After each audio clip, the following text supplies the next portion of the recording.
Shalom to the elect of Israel, to the whole flock of Israel, you Hebrew Israelites, you so-called Negroes, Latinos, Native Americans, West Indians, and Haitians. Gotta give all praises, honor, and glory to Yahweh Bahashim Yahweh Shah.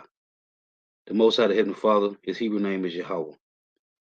Not Yahweh, not Jehovah, not God, not Elohim, not Most High, not Lord, not Yah, not Jah, not Ahaya, not Allah. It's Yahweh. And his only begotten son name in the Hebrew is Yahweh Shah. Not Yahshua, not Yeshua, not Jesus Christos, not Jesus Christ, not Serapis Christos, not Yeshaya, not Yehoshua. It's Yahweh Shah. So we got to give all praises, honor, and glory to Yahweh Bahashim Yahweh Shah, Bahashim Rekah Kodash. Double honors to the apostles and elder bishops and elders of great millstone who teach well, who are the apostles and elders of all Israel, ready concepted or not. And a sincere salutation to all the Akim pushing this truth and believing this truth throughout the four ends of the earth, the entire world, waking up the hopeful elect. And shalom to the Akwath who are listening and learning. If you sisters who are listening and learning. I'm Isaiah from GMS Solano Count coming at you another lesson. In truth, facts, faith, and edification, another day of edification, Lord willing to be edifying. So I titled this lesson, In Their Sovereignty, You Will Never Get Equality. Equality. In the so-called white man's sovereignty, in their rulership, you so-called Negro, Latino, Native Americans, West Indians, and Haitians will never get equality. Okay? Two kingdoms can't rule. And these devils will never make you equal with them. And the Lord gave us, when you read Jeremiah 3 and 5, the Lord said he will give us pastors, give us prophets that shall feed us according to his mind. Okay? And what we have been taught, what we have found out, what we know for 144% fact, the so-called white man will never make you so-called Negro, Latino, Native Americans, West Indians, and Haitians equal. They will never make us equal with them, man. Why would you make your servants equal when you're in rulership? Why would a master make his servant equal to him? That don't make sense. The Lord made us head over all these heathen nations. And since we sinned against the Lord, he put us on the bottom. Therefore, we are servants to our servants.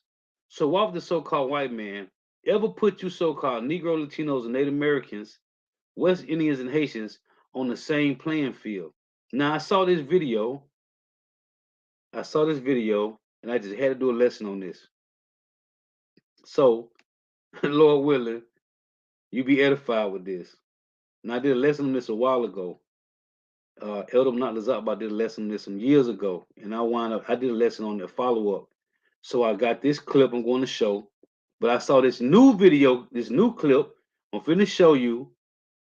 Jake think that this so-called white man is going to give them some equality, man. This devil will never give you equality. We are servants, okay? And the Lord said in Deuteronomy 28 that he made them the head and we the tail, man. Okay? He shall lend to us and we shall not lend to him. Because on the upside, it tell you in the blessings that we supposed to own the money. Okay? That so-called Negro, Latino, Native Americans, West Indians, and Haitians, the 12 tribes of Israel, we gonna do the lending. Okay? And the heathen nation gonna be doing the borrowing, man. But right now we're on the bottom. So why would the so-called white man make you so-called Negro, Latinos, and Native Americans equal when we the servants in his kingdom, man? So let's get this. I got a lot of precepts too. If you ain't in for the long run, you might well get out now. I'm telling you right now, if you ain't in for the long run, you might well get out now. So let me read this first. This is copyright disclaimer under Section 107 of the Copyright Act 1976. Allowance is made for fair use for purposes such as criticism, comment, news reporting, teaching, and scholarship, and research. Fair use is a use permitted by copyright statute that might otherwise be infringing non-profit, educational, or personal use tip the balance in favor of fair use. Okay? One more time. Copyright disclaimer under Section 107 of the Copyright Act 1976. Allowance is made for fair use for purposes such as criticism, comment, news reporting, teaching, scholarship, and research.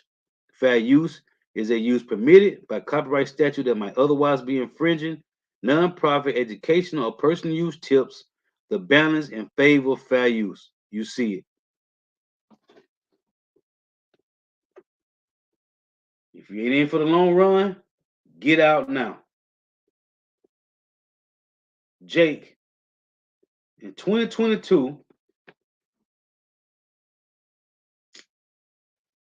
hold on.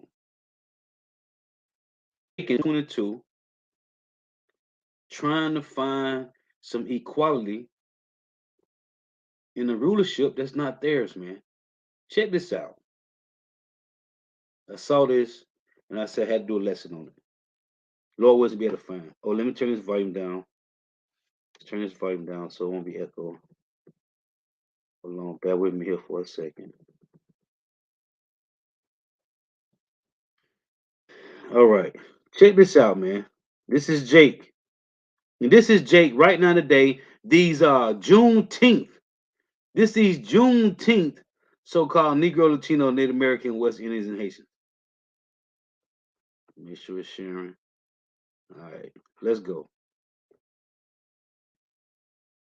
250 years of slavery, decades of Jim Crow, housing discrimination, and other forms of systemic racism. All of that has led to this: a shocking wealth gap between black and white households in the United States. An average gap of $850,000 that, some experts believe, can be solved by something long overdue: reparations to the descendants of enslaved black people. But how do we even determine who's eligible for reparations? And can the struggle for reparations in other world teach us anything about what needs to be done in the US?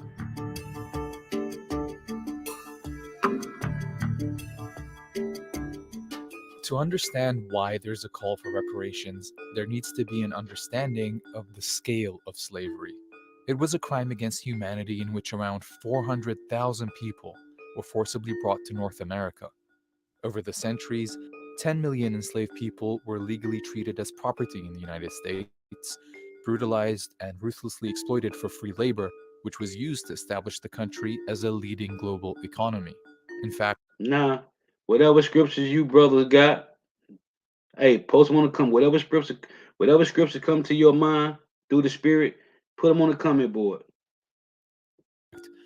one historian estimated that by 1860, enslaved people were, quote, worth some $3.5 billion, making them the largest single financial asset in the entire US economy.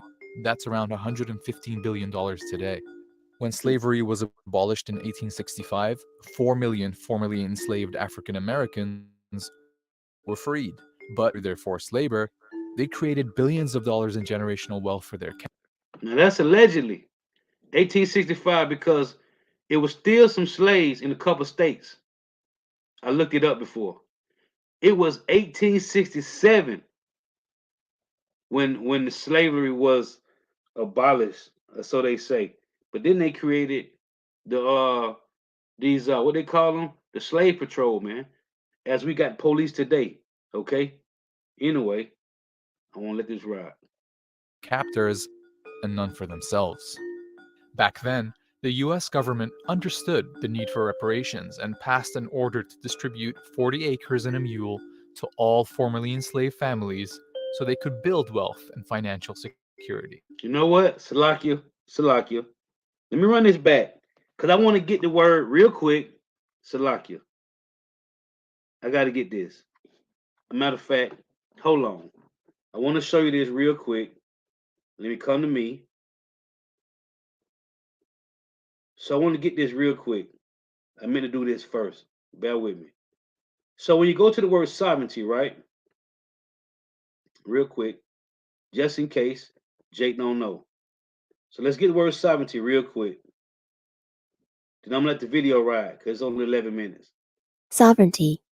So it's a similar words,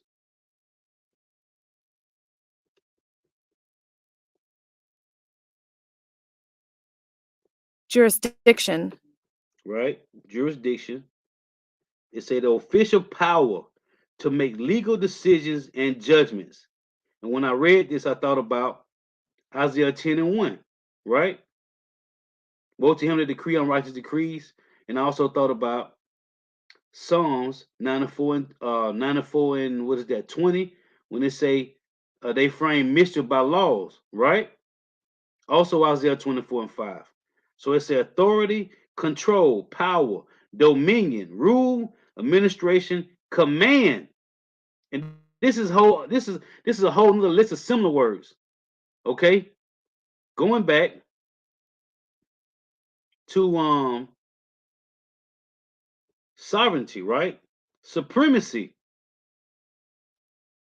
the state or condition of being superior. Salakia, make sure you can see it. The state or condition of being superior to all others in authority, power, or status. Here's a whole nother list of similar words, which we ain't gonna go into. On your own time, go look at the word sovereignty. Dominion, okay? Dominance. Whole nother list of similar words, man. It goes on and on for the word sovereignty, man. Okay?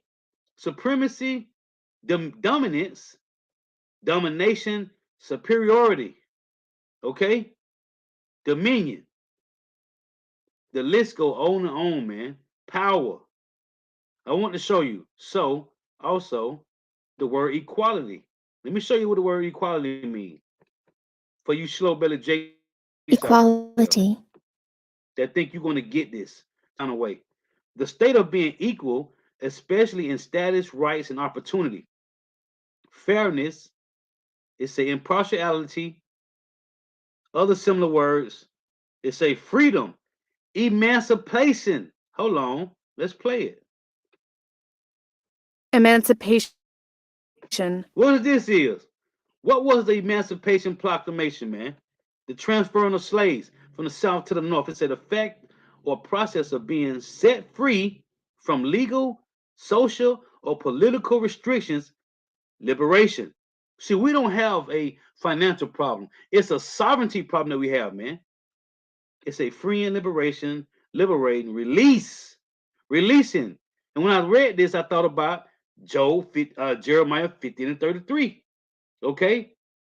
Israel and Judah were oppressed together, and all that took them captive, held them fast. They refused to let them go. Okay? So I want to show you this. Now let's go back. Salakia, I'm going to do that first. So let's go back to this video. This video is heavy, man, because Jake trying to get reparations from the devil, man. But they in essence, they have sovereignty right now.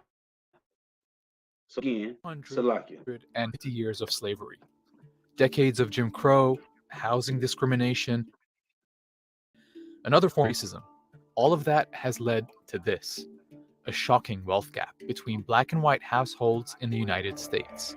An average gap of $850,000 that, some experts believe, can be solved by something long overdue: reparations to the descendants of enslaved black people. But how do we even determine who's eligible for reparations? And can the struggle for reparations in other parts of the world teach us anything about what needs to be done in the US? They don't mention the Northern Kingdom. To understand why there's a call for reparations, there needs to be an understanding of the scale of slavery.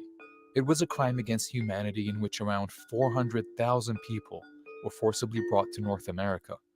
Over the centuries, 10 million enslaved people were legally treated as property in the United States, brutalized, and ruthlessly exploited for free labor, which was used to establish the country as a leading global economy.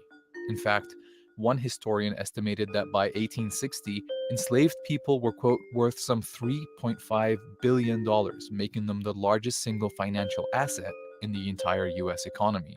That's around $115 billion today. When slavery was abolished in 1865, 4 million formerly enslaved African Americans were freed. But through their forced labor, they created billions of dollars in generational wealth for their captors and none for themselves. Back then, the US government understood the need for reparations and passed an order to distribute 40 acres and a mule to all formerly enslaved families so they could build wealth and financial security. However, after the assassination of Abraham Lincoln, President Andrew Johnson vetoed the allocation and returned the land to former slave owners. One way to reckon with America's past and current wealth disparity is through reparations that close the racial wealth gap. You should make direct monetary payments to the eligible recipients. That's economist William Darity. He co-authored the book From Here to Equality, which outlines one of the most comprehensive plans for what material reparations could look like. So we estimate that this would require an expenditure of approximately $350,000 per eligible recipient. You get a figure of approximately $14 trillion. Reparations for the crime of slavery and its legacy have long been a subject of national debate. I don't think reparations for something that happened 150 years ago for whom none of us currently living are responsible is a good idea. And I think they're used. Just heard you. You see, you heard what Esau said, but Isaiah 14:21 say otherwise. And this is the words of the Lord. We don't need the so-called white man's validation. And Apostle Hall, he mentioned it from time to time. If they're going to give every so-called Negro, Latino, Native American, West Indian, Haitian some reparations, it got to be $100 million to each and every one of us, man. That's to each and every one, which we are unnumberable, man. We cannot be numbered. We like the stars. Hey, if you go take if you go take a spoon and just dig up at a beach, I'm talking about a teaspoon, not even a tablespoon. If you take a teaspoon and dip it in the sand, can you count that teaspoon? Can you count all the sand on that teaspoon? I don't think you can. That's Israel right now, man. Okay? But as Apostle always say, you got to give every last one of us, if you can count Israel. They said now it's 8 million people on the planet Earth.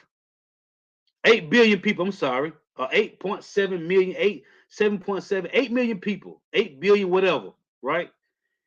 If it's 8 million people on the planet, or 8 billion, however many it is, if it's 7 million of those Israelites, you got to give each and every one of us $100 million. And that's still nothing. You heard the devil say it. Hold on. Hey, you heard the devil say it. Isaiah 14:21 say different. Reparations for the crime of slavery and its legacy have long been a subject of national debate. I don't think reparations for something that happened 150 years ago for whom none of us living are responsible is a good idea. Hey, guess what? We don't want your money, man. We want your blood. I think they're using what academics would call the theory of distance, that something is too far in the past to have contemporary application. So it's easy to see why Congress has yet to pass H.R. 40, a bill that was proposed all the way back in 1989. It would set up a commission to study and consider a national apology and proposal for reparations for the institution of slavery and its subsequent racial and economic discrimination against African Americans. And while you cannot place a monetary value on slavery and its lasting effects, there's a precedent of reparations programs compensating victimized communities directly.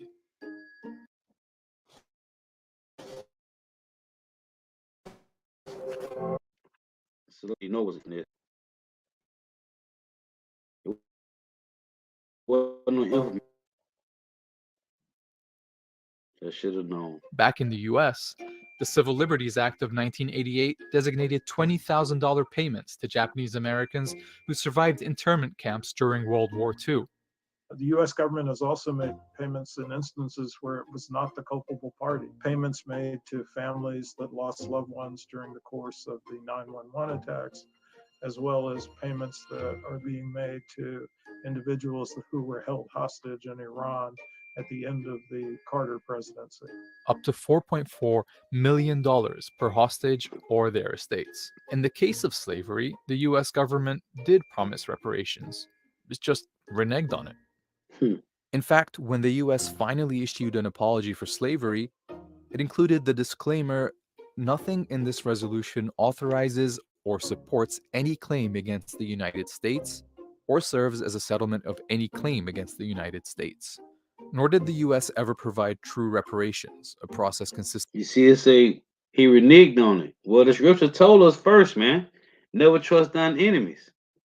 of three things: acknowledgement, redress, and closure for grievous injustices.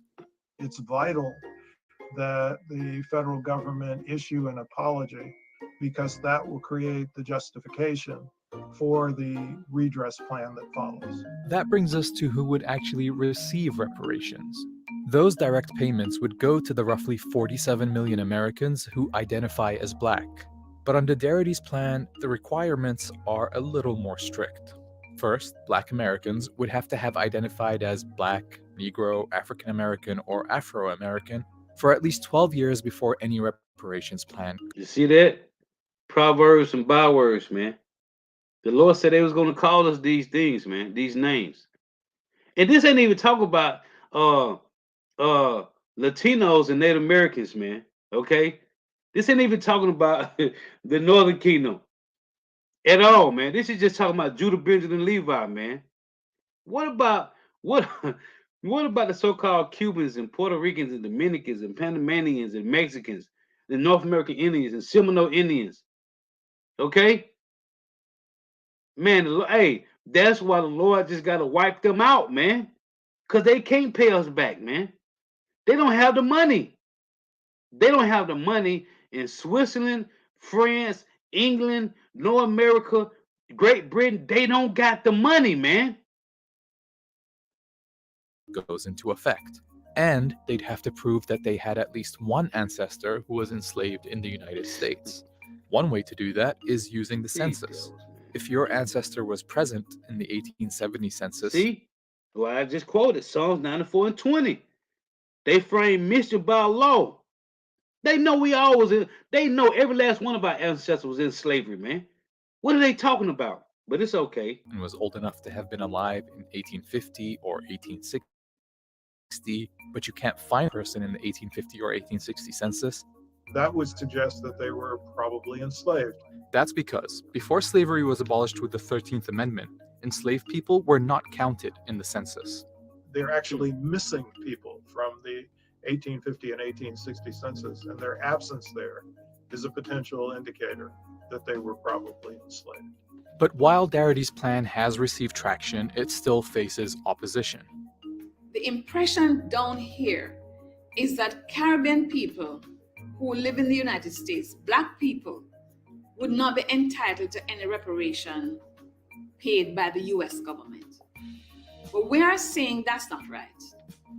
We are saying that's divisive of the Black population in the United States. We are saying that Caribbean immigrants have been harmed by that system through racial profiling, discrimination. See, the Black population in the US is pretty diverse. Most Black people are foundational Black Americans, meaning they're American descendants of enslaved people. Others are immigrants or the children of immigrants who came to the United States from mostly African and Caribbean countries. Those individuals may have ancestors who were enslaved, but wouldn't be considered eligible recipients for reparations in the United States. Descendants of the enslaved have a claim that's linked directly to the failure to provide their ancestors with the promised 40-acre land grants. And that's uniquely a debt that is owed to the individuals who were enslaved and it was not met, and to their descendants. Man, do you see what it say right here for the title of this video? The U.S. owes 350,000 to every Black American. Man, this is nothing. Jake could go blow this in the mall, man. What is wrong with Jake, man? These niggas is crazy, man. The second reason that's somewhat related is the fact that the current or existing racial wealth gap in the United States is a consequence of policies that have been pursued by the federal government that built white wealth to the detriment of Black wealth. A major policy Darity is referring to is the Homestead Act of 1862, or H.R. 125, legislation to, quote, secure homesteads to actual settlers of public domain.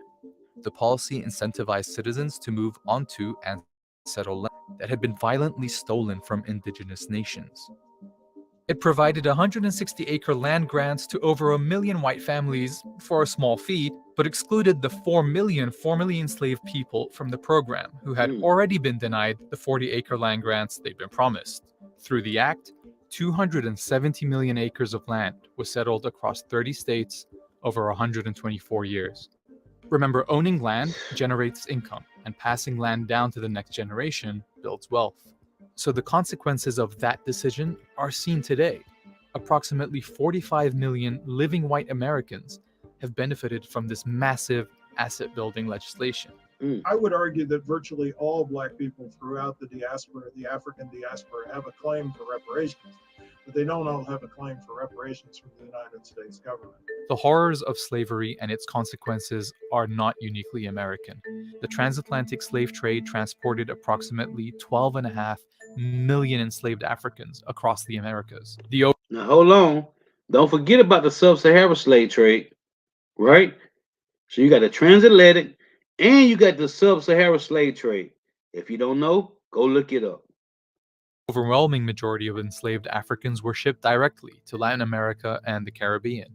Spain and Britain shipped around 1 million enslaved Africans just to Jamaica. By 1833, slavery was abolished throughout the British Empire. But instead of compensating formerly enslaved people, Britain provided reasonable compensation to slave owners through a then £20 million loan, which British taxpayers fully repaid in 2015. According to one estimate, that's worth over 20 billion British pounds today. For decades, descendants of enslaved people have been fighting for reparations in these regions. And in 2013, several Caribbean countries united to form the CARICOM Reparations Commission, which developed a strategy for reparations that focuses on reparatory justice. The 10-point plan begins with the demand for an apology, which is followed by calls for repatriation, an Indigenous Peoples Development Program, eradicating illiteracy, and debt cancellation, to name a few. CARICOM has sent letters requesting reparations from countries like Spain, France, Britain, and the Netherlands. The response was we told you, Jakes, man. We was everywhere, man. Everywhere. Let's play that again. CARICOM has sent letters requesting reparations from countries like Spain, France, Britain, and the Netherlands. We was in all these countries, man. Okay? After 70 AD, when these Edomites came into Jerusalem, man, we fled to all these places. Okay? Also Africa, man. The response was negative for the most part. No country admitted to the wrong, no country took responsibility, no country apologized, no country committed to repair. Today, see, Jake, man, we waiting on Yahushua, man. Okay? What is that, Jeremiah 23:5? We waiting on Yahushua, man. We don't have a financial problem. It's a sovereignty problem, man. We're still living with the legacies of colonialism and enslavement that have left Black populations across the globe at a disadvantage. There is definitely a case that can be made that there has been a global pattern of exploitation of people of African descent. We're here to demand what's owed to us from the United States government. And see, simple-minded Jake, that nigga said what? When I did a video on this, when it came out with that Juneteenth garbage, man, talking about they want to just be left alone. They want their equality rights and be left alone. They done gave Transformers and Decepticons more equality act rights than you so-called Negro, Latino, Native Americans, West Indians, and Haitians, man. Okay? There has been a global pattern of exploitation of people of African descent. We're here to demand what's owed to us from the United States government. And despite incremental progress and different approaches to reparations programs, people across the Americas continue to fight for redress. Right now, this is a contentious issue. It's affecting relationships, world relationships, global relationships, country versus country disputes exist. I think reparatory justice would help the society to heal itself. Both people of African descent, African people, and European people. I think it will be good and beneficial. These Edomites don't owe us nothing, man. These people crazy. All of us. Reparation! When do we want it? Now! What do we want? Reparation! When do we want it? Now!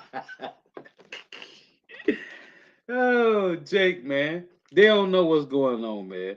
Now, the clip I'm finna show you, this is a clip Elder Nakazab did a video on some years ago. And I did a lesson on it a couple of times. So check this out. Because these devils will never give you equality here in Babylon the Great, man. Okay?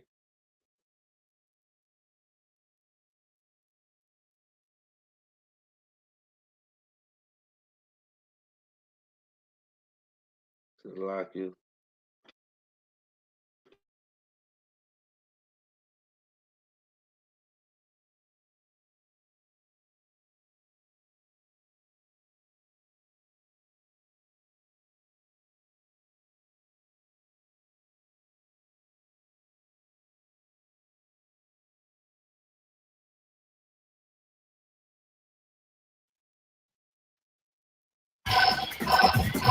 So this is the video.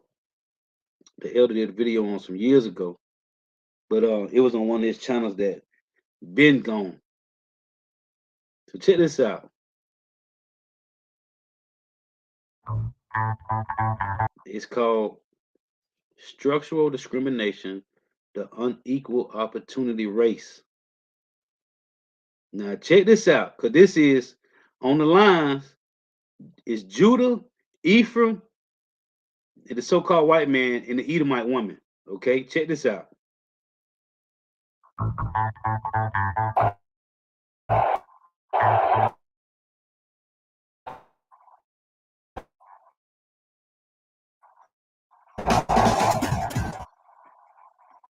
This is Judah, this Ephraim, the so-called white woman, because you know they gave women liberation. First, it was the so-called white woman, and here's the so-called white man. Check this out now. The elder did a lesson on this a while ago.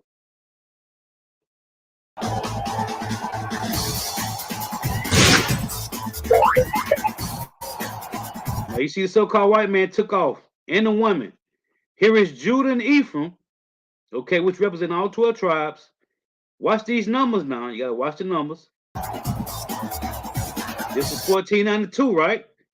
The so-called white man took flight. You will never be equal to these devils. Watch the numbers.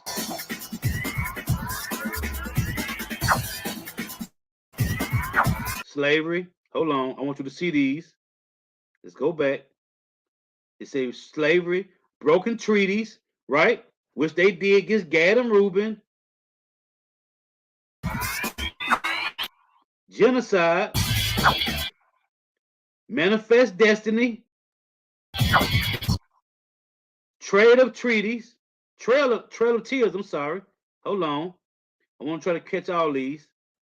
Lord willing, I can catch them. Trail of tears. What does it say? Dred Scott. Segregation. They're going to start coming fast. Hold on. Let's go back. Let's see what these say. It says segregation. What is that? Chinese Exclusion Act. Okay. Now look. Watch the time. So Esau been running since 1492. Niggas got old in wealth. And the elites know they come back every third or fourth generation. They know it. That's why they transfer everything over to the son. That's what they call it. They keep incest. Look, since 1492 they've been running with that bag. Going to the sun, because you know they die off and they come back. And the elites know they come back in reincarnation. Look, wealth disparity.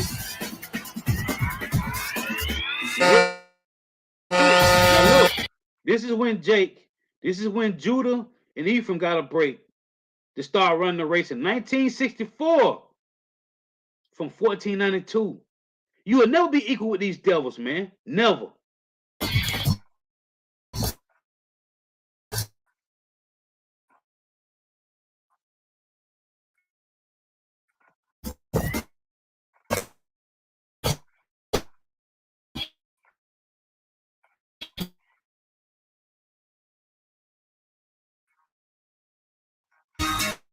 Stumbling blocks, man. You see it? What's true?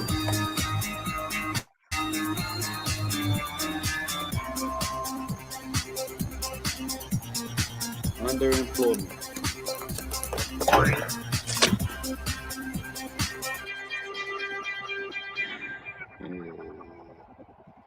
That's what Esau did to us, man.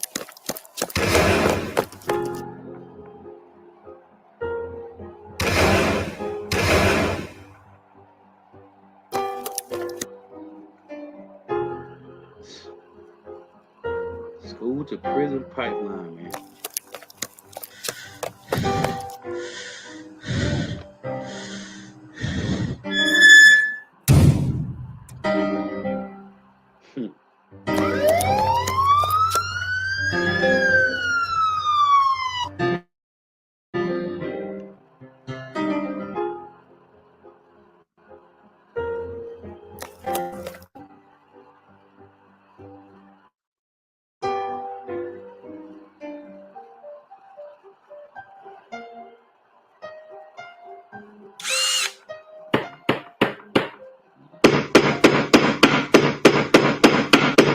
Wealth, man.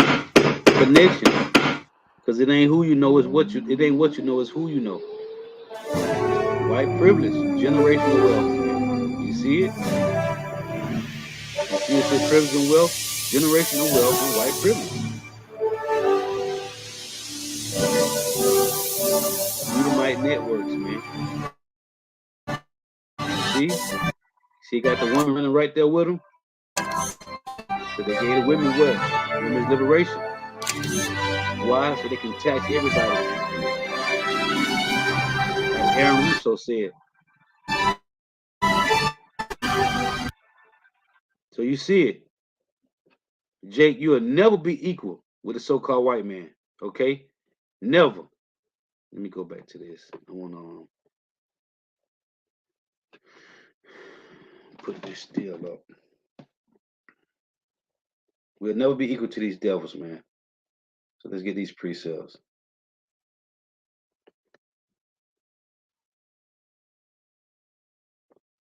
Jake, think they're gonna be equal to these devils, man. These devils don't care about Jake, man.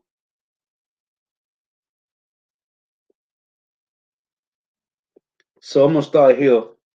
This is Matthew chapter 11 and verse 12. It reads,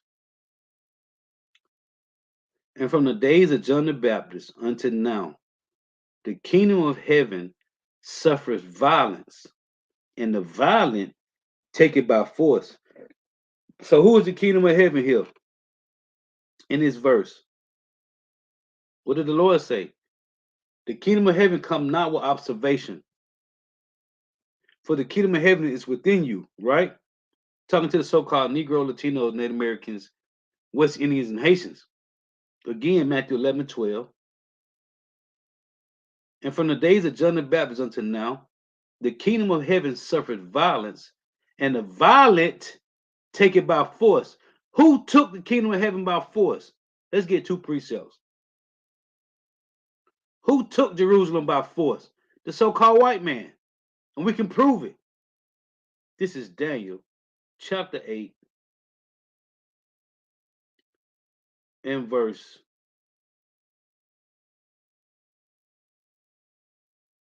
this is about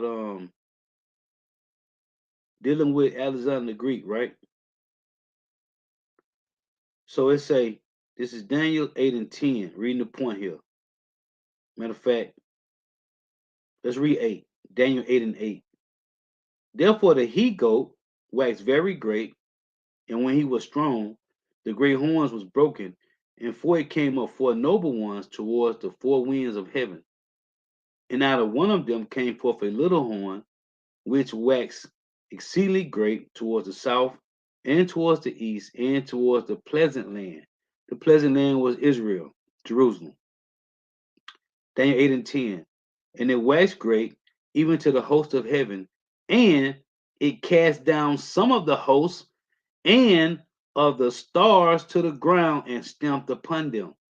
This is when Antiochus Epiphanes came against Jerusalem. Okay? Against who? The stars of heaven. Judah, Benjamin, and Levi. It's in First Maccabees 1, man. This is talking about when Antiochus Epiphanes came against Jerusalem and Judah, Benjamin, and Levi. Now again, right? Here is Revelations chapter 12. Say the same thing. This is Revelations 12 and 3. It reads, and there appeared another one in heaven, and behold, a great red dragon, having 7 heads and 10 horns. Now here is the Roman Empire, and 7 crowns upon his head. And his tail drew the third part of the stars of heaven, and did cast them to the earth. You see? Same thing Antiochus Epiphanes did in Daniel's 8, which is in First Maccabees, which during the Greek Empire, they did it in the Roman Empire, man. Okay? 70 AD. Judah, Benjamin, and Levi, man. Now, when it's said in Matthew 11 and 12, again, and from the days of John the Baptist until now, the kingdom of heaven suffered violence, and the violent take it by force. The Lord said it in Luke 21. Let's read it. In Luke 21 and 20, it reads, and when you shall see Jerusalem compassed with armies, 70 AD, then know that the desolation thereof is nigh, which started about 65 AD to 70 AD. Then let them which are in Judea flee to the mountains. And when we read, I showed you, we fled to different parts of the world, man. It's saying, let them which are in the midst of it depart out, and let not them that are in the countries enter therein too. For these be the days of vengeance, that all things which are written may be fulfilled. Why? The curses of sinning against the Lord. But woe unto them that are with child, and to them that give suck in those days, for there shall be great distress in the land, and wrath upon these people. And they who the kingdom of heaven, okay, the three stars, the third of the stars, and they shall fall by the edge of the sword, and shall be led away captive into all nations. And this happened to all 12 tribes. And Jerusalem shall be trodden down of the Gentiles until the times of the Gentiles are fulfilled. Now here is the Messiah saying that when Jerusalem got took, that Judah, Benjamin, Levi was going to be scattered to all nations, into captivity, the northern kingdom as well. That's why you got the transatlantic slave trade and the sub-Saharan slave trade, man. Go look it up. Now, this is Ecclesiasticus. So it say, the kingdom of heaven suffered violence, and the violent take it by force. Who is the violent that took it by force? The so-called white man. This is Ecclesiasticus chapter 10 and verse 8. It reads, because of unrighteous dealings, injuries, and riches got by deceit, the kingdom is translated from one people to another, man. Because of unrighteous dealings, injuries, and riches got by deceit, man. Okay? Now these devils is ruling the earth in wickedness, man. This is Zechariah. As a matter of fact, now these devils, right? They said, let's get this. In Ezekiel 36:1. That's what these devils say. Also, thou son of man, prophesy unto the mountains of Israel, and say, ye mountains of Israel, hear the words of Yahweh. Thus saith the Lord power, because the enemy have said against you, aha, even the ancient high places are ours in possession. What's the ancient high places? It tell you in verse 1 talking about Israel, right? Well, that place, Israel, is the people before it's the land. This is 2 Maccabees 5:19. And it reads, nevertheless, God did not choose the people for the place's sake, but the place for the people's sake. So, the land of Israel, it said, the heathen said in Ezekiel 36:2, aha, even the ancient high places are ours in possession, right? Well, it's the people. Listen to this, Isaiah 47:6. It reads, I was wroth with my people. This is the Lord saying he was wroth with Israel because we sinned against them. I have polluted my inheritance and given them into thine hand. Thou didst show them no mercy. Who? Israel. Upon the ancient has thou very heavenly laid thy yoke. Hold on. Let's get rid of this. Let's get rid of this. And let's pull up the blue letter so I can show you about the ancient high places, right? It say, upon the ancient has thy very heavily laid thy yoke. What yoke? Let's see. Isaiah 47:6. Let's look at this. See, it tell you in Deuteronomy 28:48, that the so-called white man was going to put a yoke of iron upon thy neck, right? So let's look at this word yoke here in Isaiah 47:6. So let's read this again. Isaiah 47:6.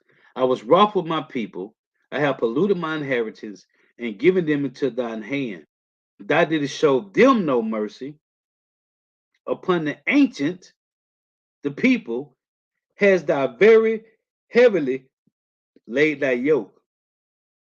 Now it said in Ezekiel 36:2, the enemy has said, what? Aha, the ancient high places are ours in possession. When you go to the word Hebrew, okay, the word Hebrew go back to ancient, which is who? The Israelites, man. That's also like I hear ancient. As a matter of fact, let's look at this eight. It's a spirit. Let's see what it says. Strong's H2205. Zakane. I guess that old man, ancient age, elders, ancient man, senators. So it got elder of those have authority. And the Lord put us in authority over all the other nations, man. That's Deuteronomy 14:2, right? The Lord, Deuteronomy 7:6. So I meant to go to yoke, but that was the spirit. So this word here for yoke, right? Upon the ancient that has very heavily laid thy yoke, right? Strong's H 5923. Old. Oh, they would want to play with Old. me. Hold on. The button on the side, they want to give it to me. I don't know why my computer do this.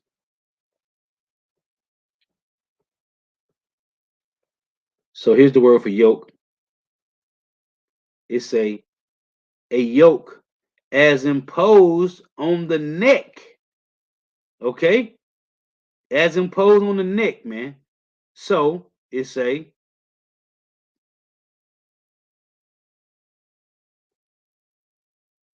Isaiah 47:6.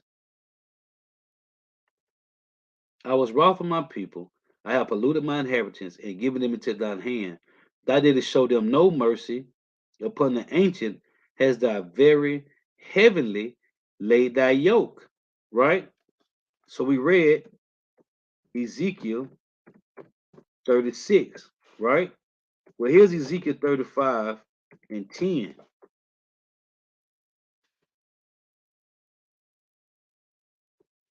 The top of this say prophesy to Mount Seir, right?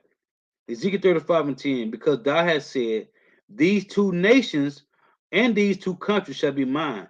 And that's what that guy Ricky Gant said, right? The two nations, talking about the southern and northern kingdom of Israel.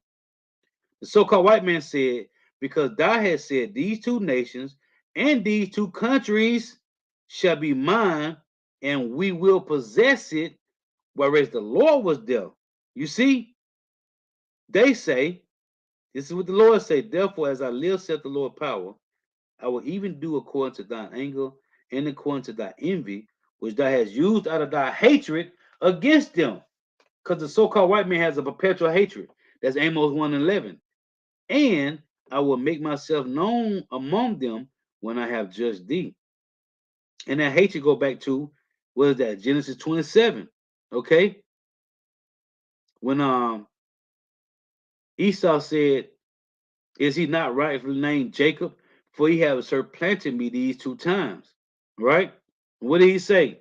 When Isaac passed, Esau said, this when he killed his brother Jacob. He never killed Jacob, but he been killing Jacob's sons and daughters. He say, verse 12, and thou shalt know that I am Yahweh, and that I have heard all the blasphemies which thou hast spoken against the mountains of Israel, saying, they are laid desolate. See, talking about the people. You can't lay the mountains of Israel desolate. They are laid desolate.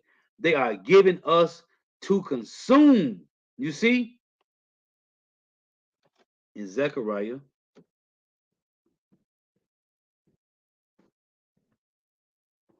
what these devils gonna pay, man.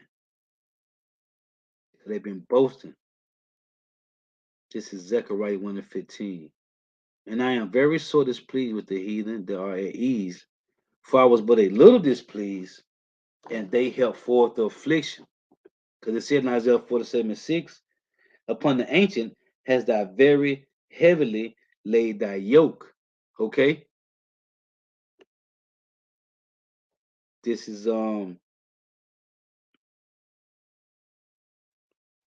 let's get Psalms 71:10.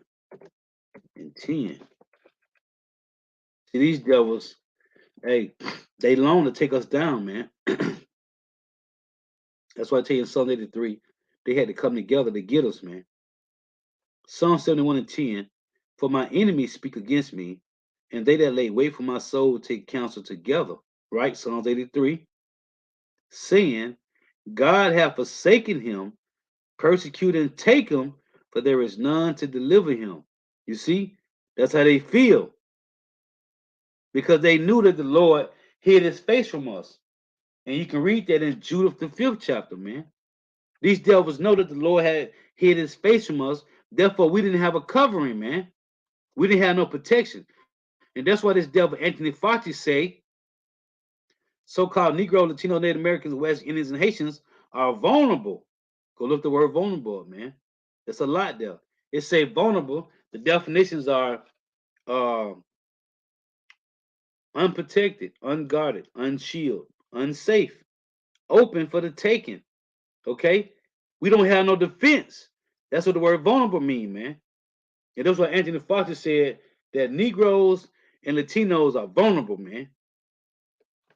You see, it says, saying, God have forsaken him, persecute and take him, for there is none to deliver him. Right?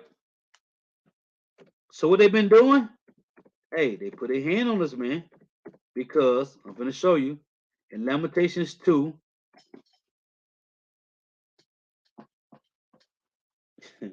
These devils, man, is something serious, man.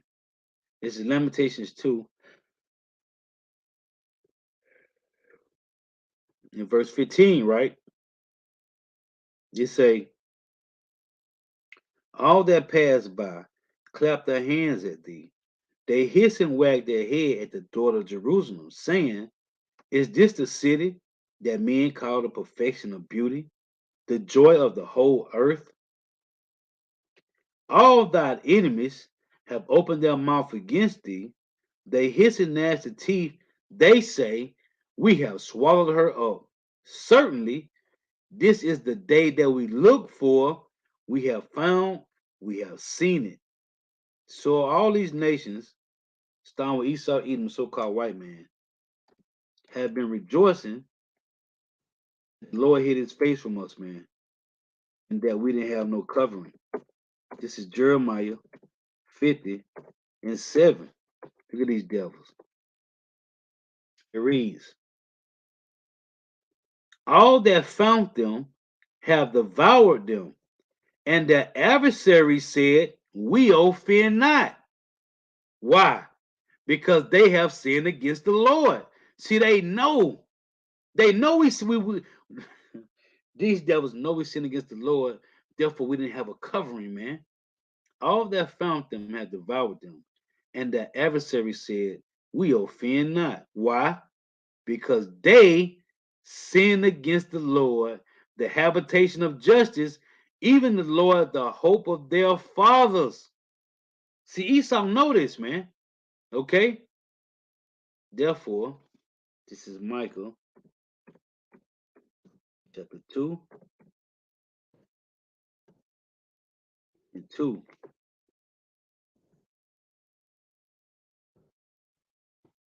It reads,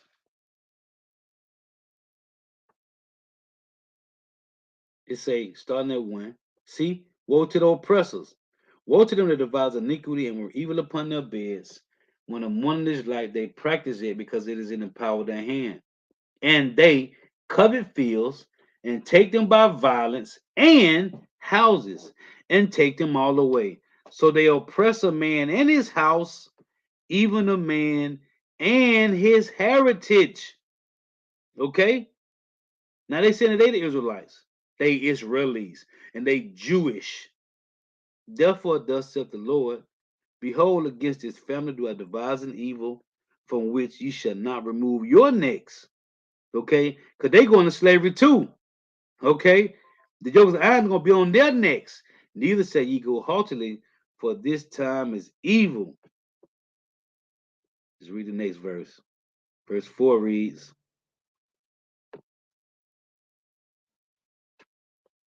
it say, in that day shall one take up a proverb against you and lament with a doleful lamentation and say, we be utterly spoiled. He have changed a portion of my people. How have he removed it from me? Turn away, he have divided our fields.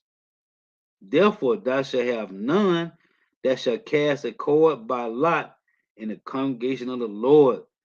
Because it's going to be our turn to cast lots. Okay? This is these devils got to pay, and they will pay. They're going to pay, man. Let's get this in Habakkuk 2.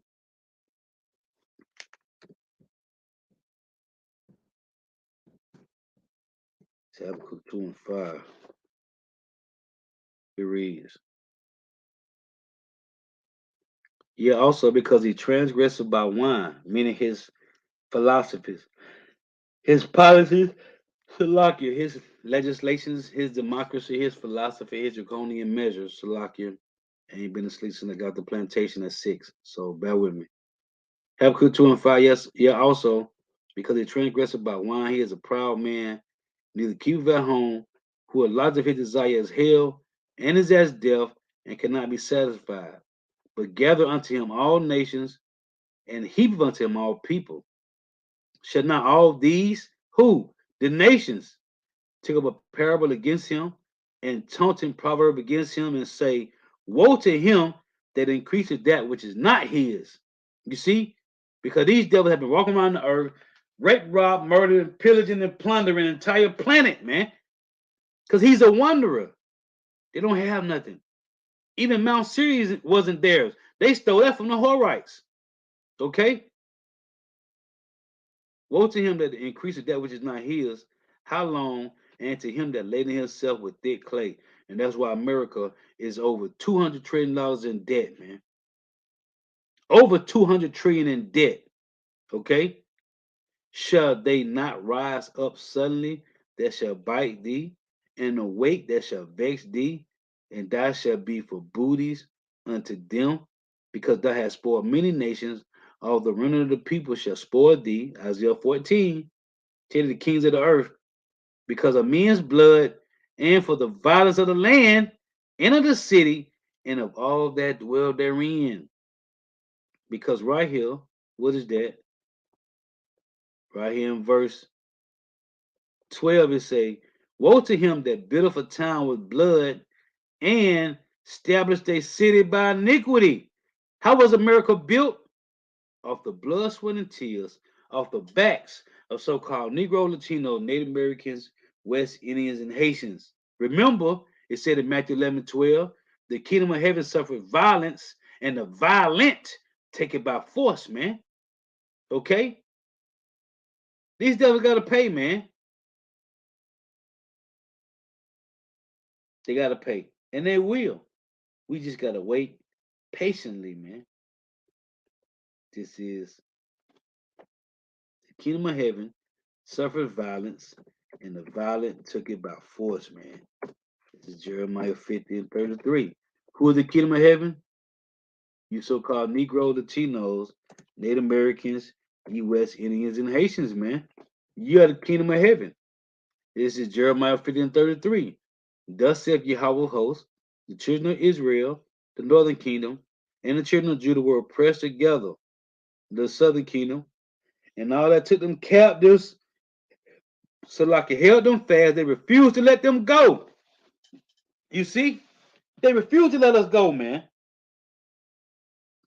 They refused to let us go, man.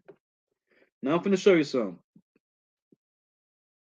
In Jeremiah, oh, hold on, I'm already in 50. Let me just go back one. In Jeremiah 49, let me show you something. Because there's a law on leaving grapes. We were talking about this at camp Saturday. Listen to this. Prophecy against Edom. Concerning Edom, Jeremiah 49:7. Thus saith Yahweh of hosts, is wisdom no more in Teman? Is counsel perished from the prudent? Is their wisdom vanished? You know what? Let me show you that their wisdom is vanished. The Lord said, let me get two precepts. So you got Isaiah. See if I can get it. I can remember this. Isaiah. Hold on, let me see if it's Isaiah. Bear with me. In Isaiah verse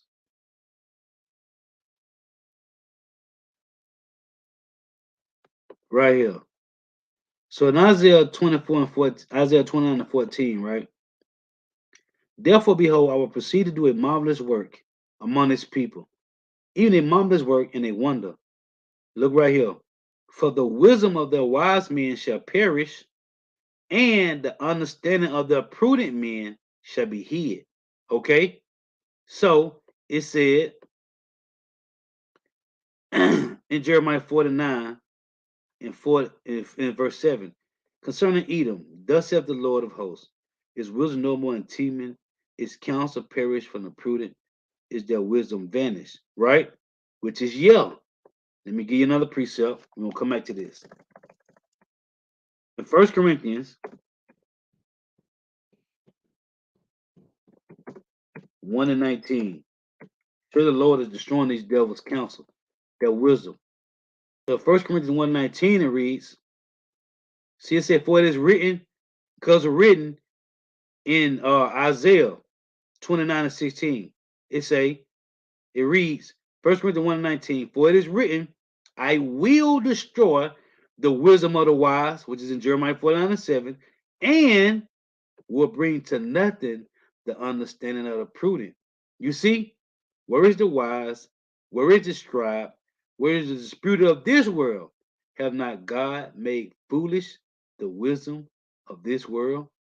So it say, for it is written, which was Jeremiah 4:9-7, I will destroy the wisdom of the wise and will bring to nothing the understanding of the prudent. Also in Isaiah 29:16. So let's go back.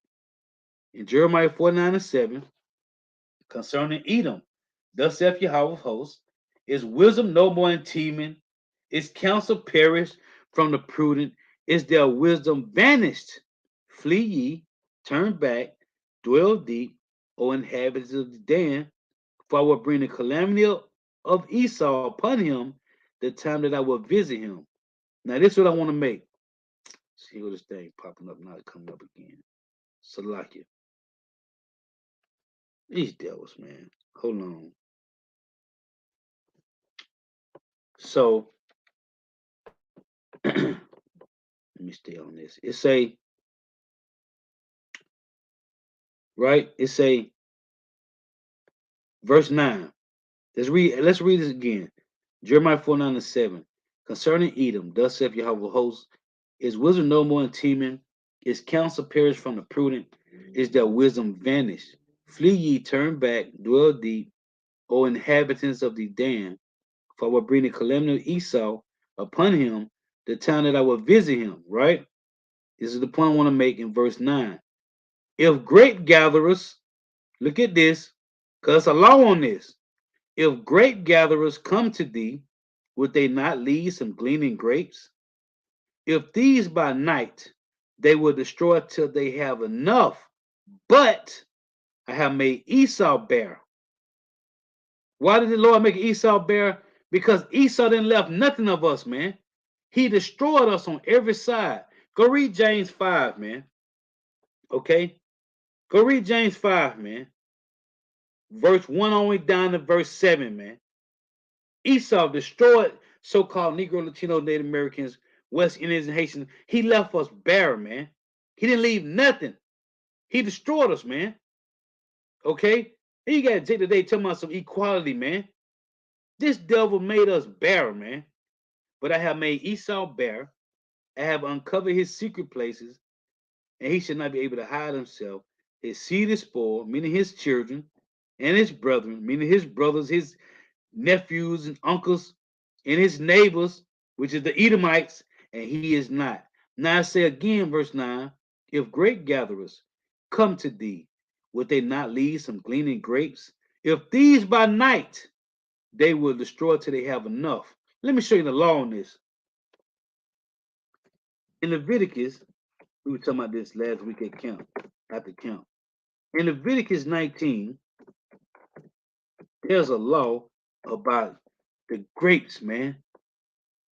See, this devil ain't leave nothing, man, of us.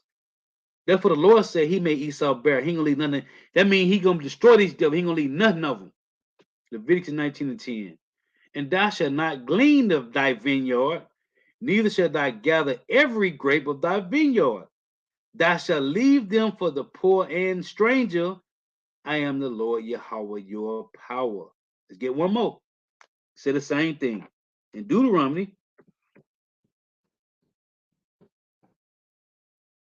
24:21, it say the same difference. Lord making a point in Jeremiah 49 about these Edomites.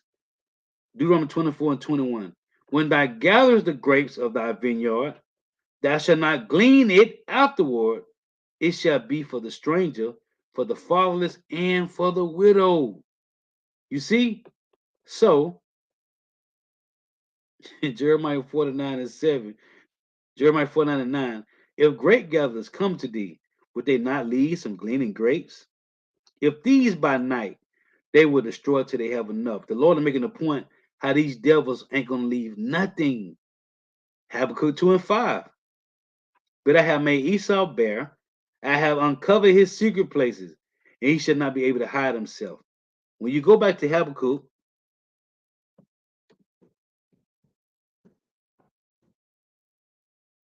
2:5, what did it say? This devil ain't gonna leave nothing, man. Yet also because he transgressed about wine, he is a proud man, neither keepeth at home, who enlargeth his desire as hell, and is as death, and cannot be satisfied. Therefore, he is not going to leave no grapes. He's going to clean all the grapes, man. So the Lord said he's going to make Esau bear, meaning he's going to destroy this devil, man. Okay? He's going to annihilate this devil. And I was trying to tell this guy, Ricky Gantz and Vocab, the Lord said in Deuteronomy, let's get this, that he was going to have a war with these devils forever, man. Right?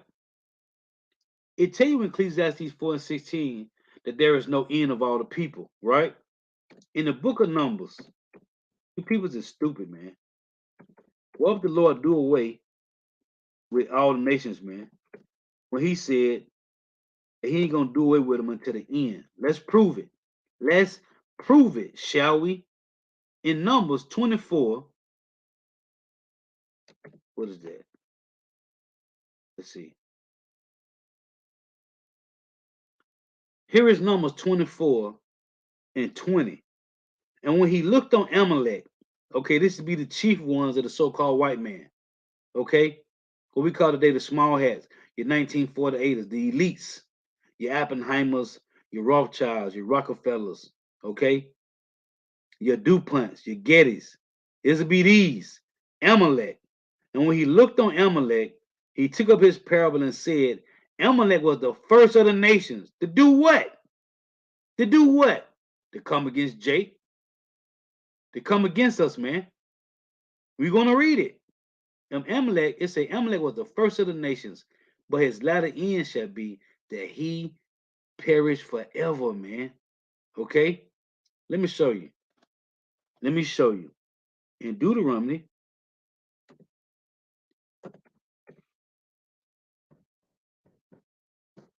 in Deuteronomy 25, look at this. Deuteronomy 25:17. These devils were the first to put their hands on us, man. And he couldn't come from the front where all the men was at. He came from behind us, man, and took the women and children, you coward niggas. Deuteronomy 25:17, it reads, remember what Amalek did unto thee, by the way, when ye were come forth out of Egypt. So he was the first to put his hand on us, man. And he didn't touch the men. He grabbed the women and children. What did he do over here in North America, Babylon the Great? He gave equality rights to the women. To do what? To destroy the household, man. Because this nigga is a coward. He's a coward, man. This nigga had to come up from behind us. Remember what Amalek did unto thee, by the way, when ye were come forth out of Egypt, how he met thee by the way, and smote the hindermost of thee, not the upmost, the hindermost of thee, even all that were feeble behind thee. He hit the women and children, man, when thou was faint and weary, and he feared not power, right? Now, the Lord say, therefore it shall be, when the Lord thy God hath given thee rest from all thy enemies, which is in Deuteronomy 30. When you read Deuteronomy 30, verse 1-7, the Lord say, among these nations, we was going to be blessed and cursed. And when he scattered us at the four corners of the earth, he was going to bring us back home. And verse 7 said in Deuteronomy 30, then he going to put all these curses on our enemies. And that's when these devils going to be destroyed completely. They still here, vocab. It say, therefore it shall be, when the Lord thy power have given thee rest from all thine enemies round about, in the land which the Lord thy power giveth thee for inheritance to possess it, Deuteronomy 30, that thou shalt blot out the remembrance of Amalek from under heaven, thou shalt not forget it. This is in Deuteronomy 30 when we go back into the land, man. Let's get this one. In Exodus 17. Look at this. See, you got to know these scripts, man. That's why these devils is losing, because they don't know these scripts, man. They losing because it ain't for them. This is Exodus 17. I'm gonna hit this point here, right? This is what the Lord say. The point right here.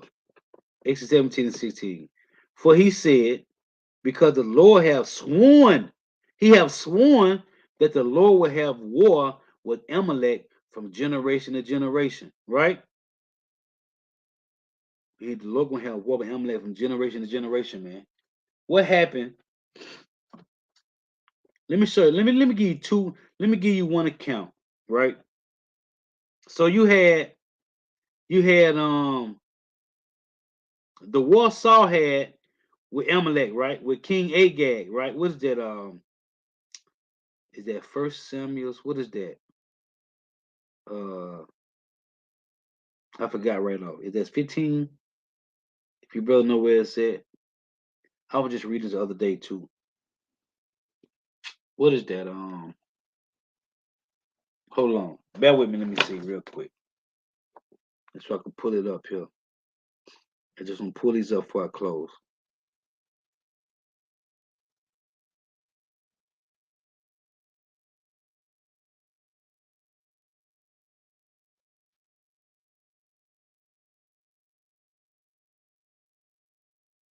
So that's First Samuel.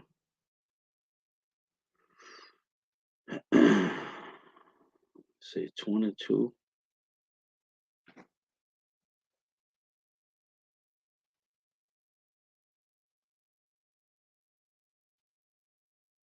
See, it's spirit because it's showing you First Samuel. Okay, 15. That's what I thought. First Samuel 15, right? Let's get this. So in First Samuel 15, I'm gonna read the point right here. It say, this is what Samuel told. This is what Samuel told Saul. As a matter of fact, let me pull it up for you right here. In First Samuel, I just want to make 2 points out of this about how the Lord said He's gonna have war with Amalek from generation to generation. Just 2 points I want to make. Showing these devils ain't done away with, man. So this First Samuel 15, and I'm gonna start at verse 12. This is what Samuel told Saul. It reads, and when Samuel rose early to meet Saul in the morning, it was told Samuel, saying, Saul came to Carmel, and behold, he set him up a place and is gone about and passed on and gone down to Gilgal. And Samuel came to Saul and said unto him, blessed be of the Lord Yahweh, I have performed the commandment of the Lord. And Samuel said, what meaneth then this bleating of the sheep in my ears, and the lowing of the oxen which I hear? Because the Lord told Samuel to tell Saul to kill everything, man. And Saul said, they have brought them for the Amalekites, from the Amalekites, for the people spared the best of the sheep and of the oxen to sacrifice unto Yahweh thy power, and the rest we have utterly destroyed. Then Samuel said unto Saul, stay, and I will tell thee what Yahweh have said to me this night. And he said unto him, say on. Right? And Samuel said, Salakia, and Samuel said, when thou was little in thy own sight, was thou not made the head of the tribes of Israel? And Yahweh anointed thee king over Israel? And Yahweh sent thee on a journey and said, go and utterly destroy the sinners, the Amalekites, and fight against them until they be consumed. Wherefore didst thou not obey the voice of the Lord, but didst fly upon the spoil and didst evil in the sight of the Lord? And Saul said unto Samuel, yeah, I have obeyed the voice of the Lord, and have gone the way which the Lord sent me, and have brought Agag, the king of Amalek, and have utterly destroyed the Amalekites. So that's one account, right? This is Second Chronicles.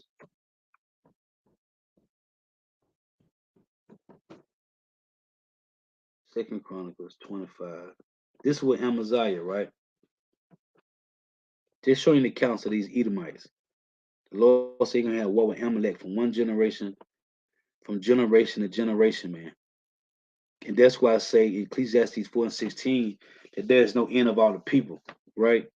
Now they say this is 2 Chronicles 25 and 14. Now it came to pass after the Amaziah was come from the slaughter of the Edomites, that he brought the gods of the children of Seir and set them up to be his gods, and bowed down himself before them and burned incense unto them. Now, this is another count. When you go to 1 Kings 11, let's read it. Matter of fact, real quick. Here's another count. 1 Kings 11. This is with Solomon, right? So it say 1 Kings 11:14. It say God raises adversaries. And Yahweh stirred up an adversary unto Solomon, Hadad the Edomite. He was king, he was of the king's seed in Edom, Amalek. For it came to pass when David was in Edom, and Joab, the captain of hosts, was going up to bury the slain after he had smitten every male in Edom. Right? For 6 months did Joab remain with all Israel until he had cut off every male in Edom. Now hold on. It's telling you right here that it say that they cut out every male in Edom. Well, the next verse said that Hadad fled, he and certain Edomites of his father's servants with him to go into Egypt. Hadad being yet a little child. What happened when the Greek Empire? Who went into Egypt? Ptolemy. Ptolemy went into Egypt. That's when he set up Serapis Christus, because the Egyptians wouldn't worship him as a god, as a pharaoh. The Lord always let Edomites flee. There's nations, there is no end of none of the people, man. Therefore, the Lord will have what? War with Amalek from generation to generation. Closing precept. Jeremiah. People don't read, man. Jeremiah 45. Hold on, Salakia. Jeremiah 50 and 45. Who is this? Who is this? This say, Jeremiah 50 and 45. Therefore, hear ye the counsel of Yahweh that he hath taken against Babylon, and his proposes that he hath proposed against the land of the Chaldeans. Surely the least of the flock shall draw them out. Who is the least of this flock? It's talking about the Amalekites today, the Edomites, man, the small hats. Surely the least of the flock shall draw them out. Shall draw who out? North America's army. Surely he shall make their habitation desolate with them. The North American Edomites is going to die with the Israeli Edomites. Okay? Surely he shall make their habitation desolate with them. Amalek. Okay? From generation to generation. Lord was edifying. Gotta give all praise, honor, and glory to Yahweh. Bahashem Yahushua. Bahashem Rekah Kodash. Double honors to the apostles and the bishops and elders of Great Millstone who teach well, who are the apostles and elders of all of Israel, already constructed or not, and the sincere salutation to all our can pushing this truth and believing this truth towards the full ends of the earth, then tell you world wicked and hopeful elect. And shalom to the Awat who are listening and learning. If you sisters who are listening and learning, always edifying. Till next time, I'll say shalom. Walk for tuning in. May Yahweh Shema B'Shah continue blessing your houses. Stay prayed up. But you know what? I want to close that precept in Jeremiah 49. I want to finish down to 13 because the Lord say he made these devils bare, man. Okay? He made Esau bare. And he's supposed to leave some grapes. But the Lord say, I gave you the two laws in Leviticus 19 and Deuteronomy 24. So he said he's going to make Esau bare. Right? Say verse 12. For thus saith Yahweh, behold, they whose judgment was not to drink of the cup have it surely drunken, which are the Israelites, and are die he that shall altogether go unpunished. Thou shalt not go unpunished, but thou shalt surely drink.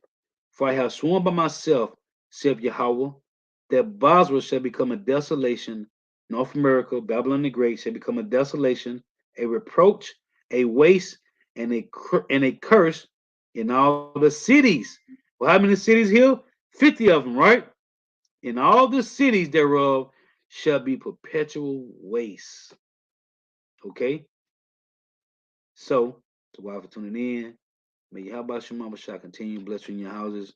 Stay prayed up. Hey, Shalom. To why for the precepts. To why for tuning in. Wah Abu Ball.